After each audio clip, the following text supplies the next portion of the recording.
Nah, mengenai tiga hal ini, melekat, mengenal, dan berseru, saya mau fokus tentang mengenal. Bagaimana kita mengenal Tuhan? Tentu lewat Alkitab, tapi di Alkitab kita bisa baca tokoh-tokoh yang banyak mengajarkan kepada kita. Di antaranya, saya mau tunjukkan 3 tokoh yang merupakan inner circle, ya, ring 1, murid Yesus yang paling dekat dengan Yesus. Kan ada 12 murid kan? Dari 12 murid itu ada 3 murid yang paling dekat. Yakobus, Petrus, dan Yohanes. Ya. 3 orang ini secara khusus Tuhan bawa, sementara yang 9 itu tidak diikut sertakan. Di antaranya di sini peristiwa transfigurasi, itu ada ayatnya di Markus, di Matius, di Lukas. Yesus membawa hanya Petrus, Yakobus, dan Yohanes ke atas gunung untuk menyaksikan transfigurasi di mana dia dimuliakan. Lalu di situ ada Musa dan Elia. Cuma 3 orang ini inner circle ceritanya, ya, disebutannya adalah orang-orang dalam ring 1. Yang kedua, waktu Yesus membangkitkan anak Zairus, itu ada di Markus dan di Lukas. Waktu Yesus membangkitkan anak Zairus, hanya ketiga murid ini yang diizinkan masuk ke dalam ruangan bersama orang tua anak itu. Tahu kenapa? Ya, Alkitab berkatakannya, jika 2 orang sepakat daripada meminta apapun juga, permintaan mereka akan kukabulkan. Tapi kalau 2 orang ditambah orang ketiga atau keempat, yang 2-nya sepakat, yang ketiga dan keempatnya nggak sepakat, itu akan sangat mempengaruhi. Itu seperti begini, kalau kita naik perahu berdua, kita mau ke utara, ya, sama-sama mendayung, itu enak. Ada orang ketiga naik, ikut juga mendayung, puji Tuhan. Orang keempat mendayung, puji Tuhan, makin cepat. Tapi jadi masalah, kalau dari 5 orang yang naik, cuma 2 yang mendayung, yang 3 nongkrong aja begitu. Itu akan jadi beban.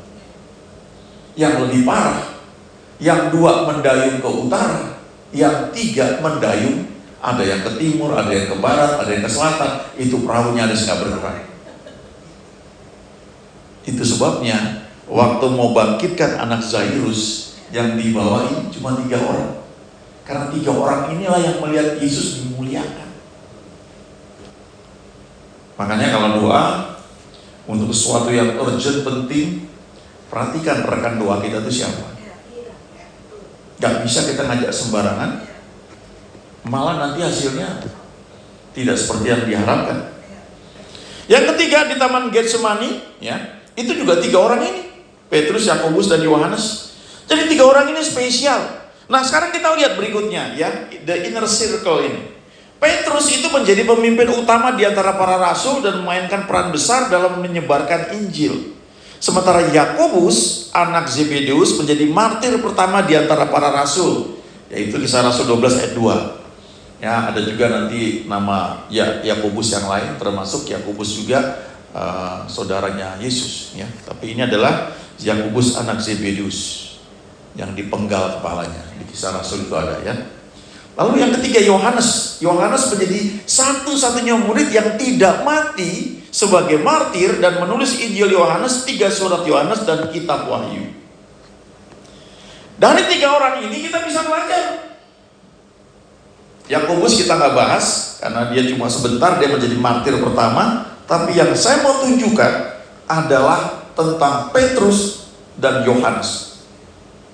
Dua-duanya dipakai Tuhan, dan dua-duanya menceritakan bagaimana orang mengenal Tuhan dan dampaknya ketika melayani dalam setiap bagian kehidupannya. Ya.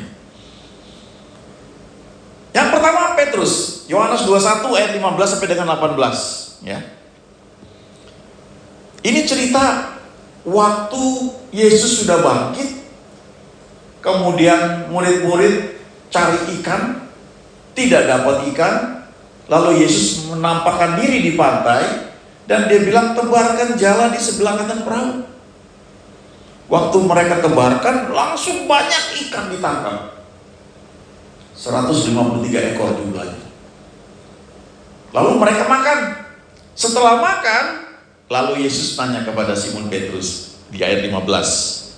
Simon anak Yohanes, apakah engkau mengasihi aku lebih daripada mereka ini? Nah, ini kalau baca dalam bahasa aslinya, kata mengasihi itu kata kerja dipakai kata agapau. Kata bendanya agape. Itu kasih Bapa surgawi, kasih Tuhan, kasih yang tidak menuntut balas. Di bahasa Yunani itu ada kasih agape, ada kasih filia, ada kasih eros, ada kasih storge. Ya. Kasih agape itu kasih Tuhan yang tidak menuntut balas. Kasih filia itu kasih persahabatan. Punya teman, punya kecocokan, nolong teman, kenapa? Karena dia sahabat saya, dia teman saya. Itu kasih manusiawi. Kasih eros itu kasih yang membuat kita bisa senang sama lawan jenis. Dan kemudian akhirnya menikah, punya anak. Ya. Kasih yang sifatnya fisik. Lalu ada kasih storge, itu kasih antara keluarga. Kita mengasihi anak-anak kita, kenapa? Karena ada hubungan keluarga. Ya. Nah, ketika Tuhan bertanya kepada Simon, apakah engkau mengasihi aku dengan kasih agape? Simon menjawab, engkau tahu bahwa aku mengasihi engkau dengan kasih filio, kasih filia. Kenapa begini? Karena kalau ingat ceritanya, kan Tuhan bilang begini, aku akan ditangkap, sebab tertulis itu kawanan domba akan tercerai berai ketika gembalanya itu ditangkap. Ya. Lalu Petrus bilang gini, yang lain akan lari, aku enggak akan. Terus Yesus bilang, sebelum ayam berkokok, engkau sudah menyangkal aku 3 kali. Simon bilang, enggak, yang lain boleh lari, aku enggak. Dan waktu Yesus mau ditangkap, dia cabut pedang, dia potong telinga salah satu tentara. Terus Yesus bilang, jangan. Dipasang lagi kupingnya, jadi sembuh lagi dan ditangkap. Lalu Alkitab berkata, murid-muridnya lari semua, termasuk Petrus. Dan kemudian ada yang nanya, kamu kan termasuk murid orang itu. Terus Simon bilang, ngomong apa sih? Lalu ada lagi yang nanya, benar kamu kan termasuk murid orang itu, kan kamu tadi sama-sama. Enggak, aku nggak ngerti, aku nggak kenal orang itu. Yang ketiga kali, benar kamu itu muridnya, orang bahasamu sama, cara ngomongmu sama. Lalu Simon mulai mengutuk dan bersumpah bahwa dia tidak kenal Yesus. Lalu ayam berkokok, terus mata Yesus berpaling kepada mata Simon, bertatapan begitu, langsung Simon nangis terseduh-seduh. Jadi waktu Tuhan tanya, apakah engkau mengasihi aku dengan kasih agape? Dia bilang, Tuhan kau tahu, aku cuma bisa mengasihi engkau dengan kasih filia. Tapi toh Tuhan bilang, gembalakanlah domba-dombaku. Kedua kali ditanya lagi, apakah engkau agapau? Mengasihi aku dengan kasih agape? Dan Simon bilang, Tuhan kau tahu aku cuma bisa filia, filio. Kalau baca terjemahan bahasa Indonesia sehari-hari, itu jawab Simon, engkau tahu Tuhan, aku sahabatmu. Itu kasih persahabatan. Jadi artinya standar Tuhan tuh mestinya agape. Tapi Simon yang tadinya bilang, aku pasti bisa, aku gak akan menyangkal engkau, ternyata cuma bisa filio. Dan dia ngaku itu. Ketiga kalinya Tuhan tanya, apakah engkau mengasihi aku dengan kasih filio? Di sini Simon nangis. Kenapa? Karena Tuhan sepertinya bilang gini, kamu gak bisa agape, udah sadar bahwa kamu gak bisa tanpa aku, ya udahlah filio ya. Lalu Simon nangis, sedih karena Tuhan menurunkan standarnya. Dan Tuhan mau terima, gembalakan domba-dombaku. Itu ayat 17. Tapi kalau baca ayat 18, Tuhan bilang bahwa nanti kamu tua, kamu akan dibawa oleh orang ke tempat yang tidak kamu kehendaki. Artinya Simon Petrus itu akan ditangkap, dibawa ke tempat yang dia gak suka, bahkan disalibkan. Kalau kita baca sejarahnya ya, dia tidak menyangkal Tuhan. Tapi itu bisa karena Tuhan yang memberikan jaminan Tuhan bilang, kamu bisa nanti. Bukan karena kekuatan kamu, tapi karena kekuatan aku di dalam kamu.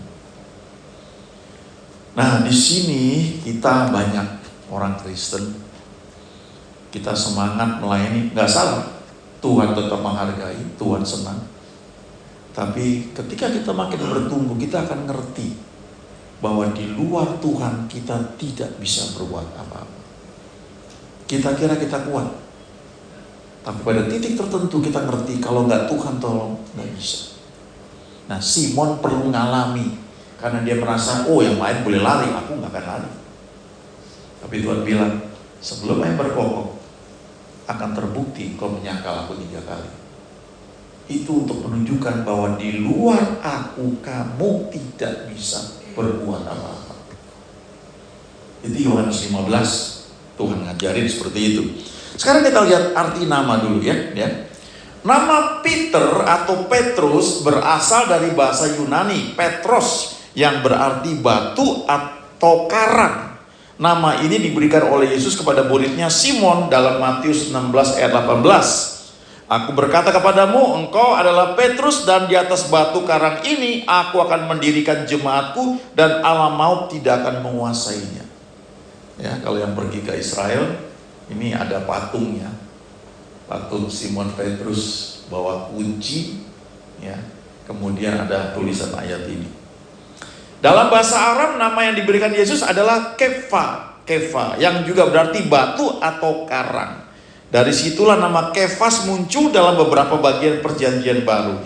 Jadi Peter atau Petrus melambangkan keteguhan, kekuatan, dan fondasi sesuai dengan perannya sebagai pemimpin para rasul dalam gereja mula-mula.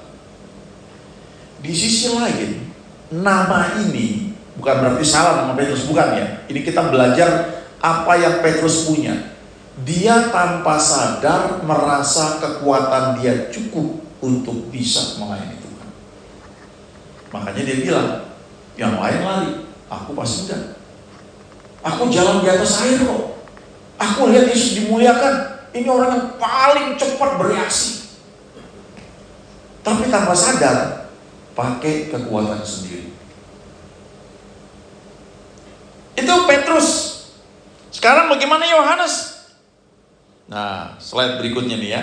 Nama John atau Yohanes berasal dari bahasa Ibrani Yokanan, yang berarti Tuhan itu murah hati atau Tuhan memberikan anugerah. Nama ini sangat umum dalam tradisi Kristen dan digunakan oleh beberapa tokoh penting dalam Alkitab seperti Yohanes Pembaptis atau Yohanes Rasul, murid Yesus. Jadi John atau Yohanes merupakan lambang kemurahan Tuhan dan sering dikaitkan dengan iman, kesetiaan, dan pelayanan. Jadi nama Yohanes ini artinya yang dikasihi Tuhan, artinya anugerah, artinya perkenanan Tuhan. Dan kalau kita baca kitab Yohanes, dia menyebut dirinya sebagai murid yang dikasihi oleh Yesus. Kita nggak baca itu di Matius, Markus, Lukas, nggak ada. Cuma di Yohanes. Jadi dia ini mau bilang bahwa saya adalah orang yang dikasihi Tuhan.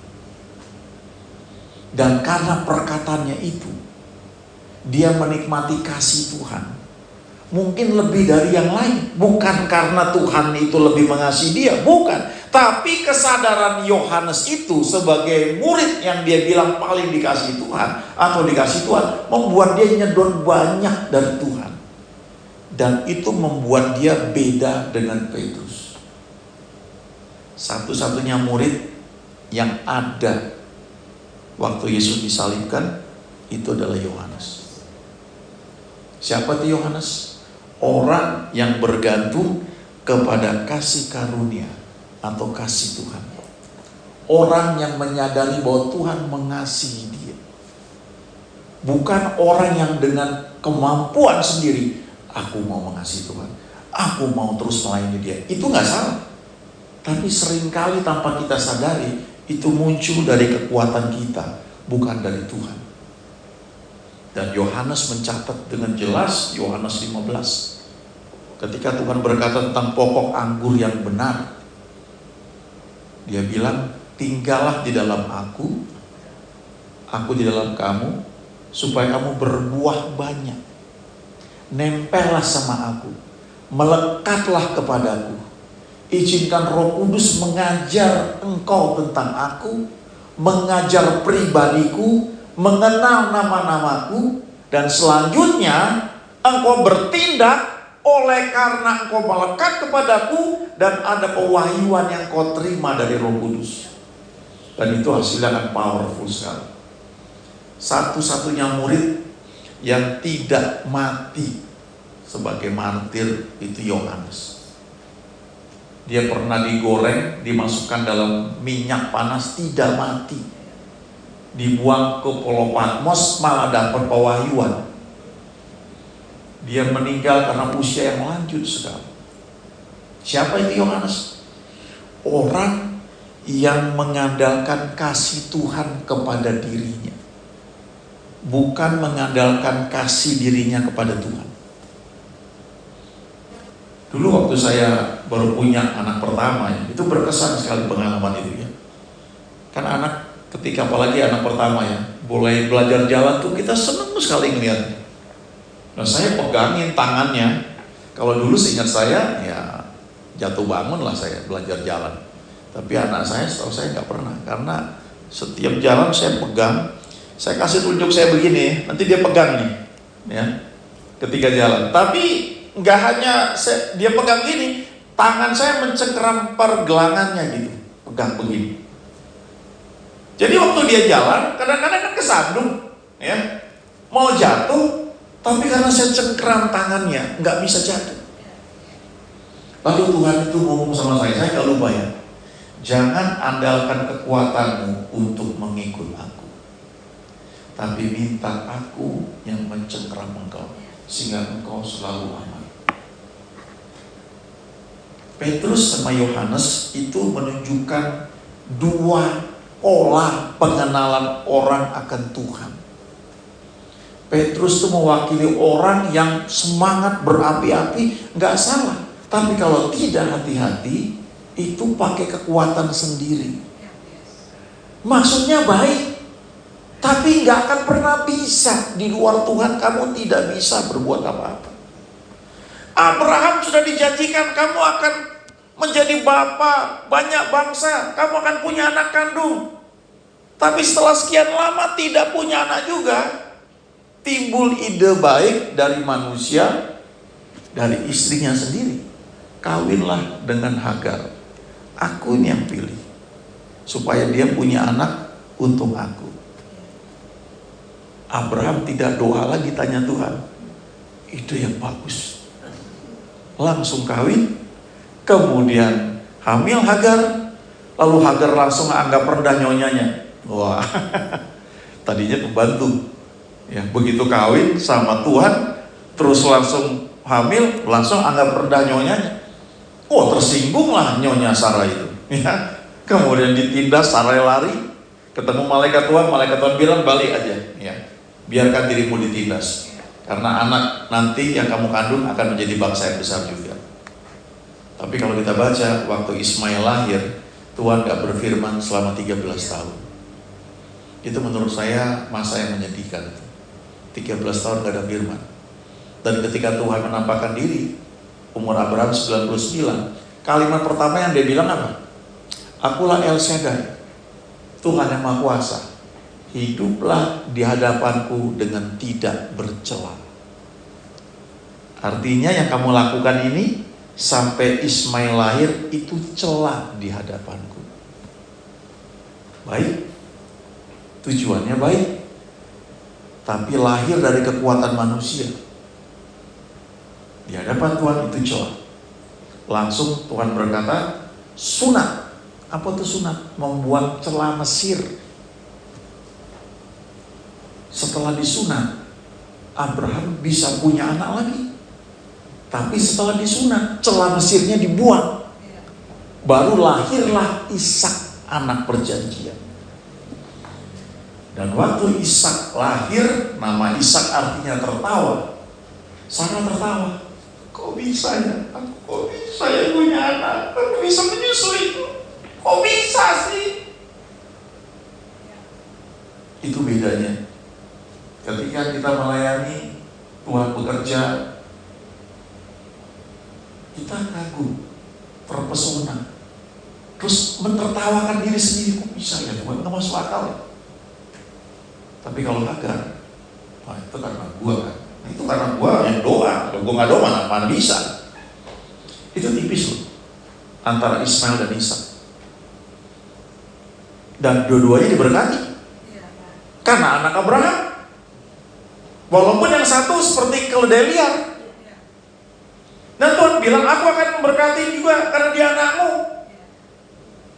Itu karena Abraham dekat dengan Tuhan, melekat kepada Tuhan. Anak hasil yang salah pun tetap diberkati.